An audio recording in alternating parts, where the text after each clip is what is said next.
அக்கினிக்கும் ராஜாவுக்கும் விடுவிக்க வல்லவரே. எரிகின்ற அக்கினிக்கும் ராஜாவுக்கும் விடுவிக்க வல்லவரே. நாம் ஆராதிக்கும் தேவன் நல்லவர், விடுவிக்க வல்லவரே. நாம் ஆராதிக்கும் தேவன் நல்லவர், விடுவிக்க வல்லவரே. அவர் நம்மை எரிகிற அக்கினி சூளைக்கும் விலக்கி பாதுகாப்பார். சிங்கங்கள் போன்ற மனிதர்கள் நம்மை சூழ்ந்து இருந்தாலும் அங்கும் சிங்கங்களின் வாயை கட்டி தானியேலை காத்த தேவன் நம்மோடு இருக்கிறார். ஒரு பரிசுத்த பாதுகாப்பு அவருடைய பிள்ளைகளுக்கு உண்டு. அதை விசுவாசித்து நாம் கைகளை தட்டுவோமா? நம்மை காக்கின்றவர் தூதரை அனுப்பிடுவார். அக்கினி ஜுவாலை நம்மை அழியாமல் காத்திடுவார். நம்மை காக்கின்றவர் தூதரை அனுப்பிடுவார். அக்கினி ஜுவாலை நம்மை அழியாமல் காத்திடுவார். இடைவிடாமல் ஆராதிப்போம், நம் வாழ்வில் என்றும் ஜெயமே. இடைவிடாமல் ஆராதிப்போம், வாழ்வில் என்றும் ஜெயமே. வாழ்வில் என்றும் ஜெயமே. நாம் ஆராதிக்கும் தேவன் நல்லவர், விடுவிக்க வல்லவரே.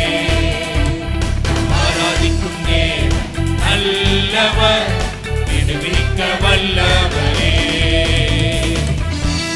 சத்துருவின் கோட்டையை தகர்த்திருக்கிற தேவன். எரிகோ மதில் தடையாய் நின்றது. இஸ்ரவேல் ஜனங்களை வழிநடத்தி செல்லும் போது ஆண்டவர் எரிகோ மதிலை தகர்த்தது போல உங்கள் எதிர்கால வாழ்க்கையின் ஆசீர்வாதத்திற்கு தடையாயிருக்கிற எந்த காரியத்தையும் அவர் தகர்த்தெறிவார். கைகளை தட்டி பாடலாமா?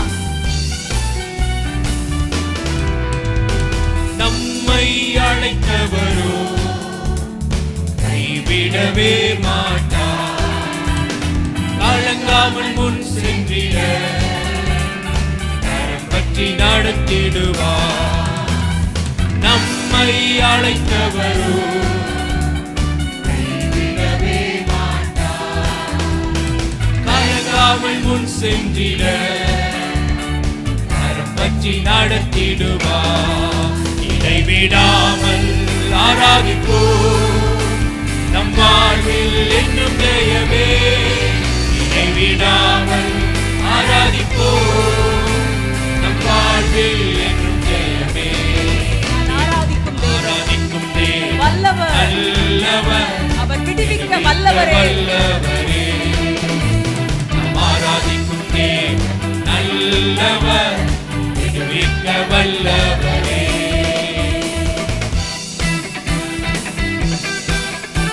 நம்மை அழைத்த தேவன் அவர் ஒரு நாளும் கைவிட மாட்டார்.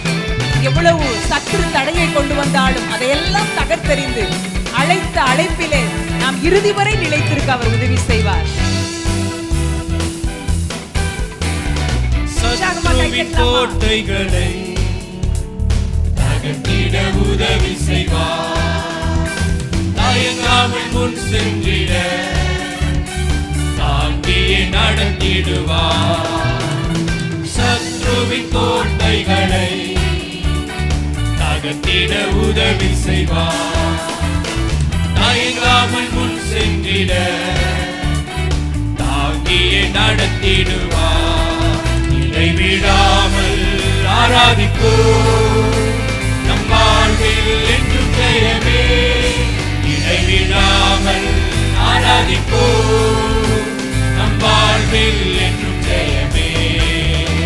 நம் ஆராதிக்கும் தேவன் நல்லவர், விடுவிக்க வல்லவரே. நம் ஆராதிக்கும் தேவன் நல்லவர், விடுவிக்க வல்லவரே.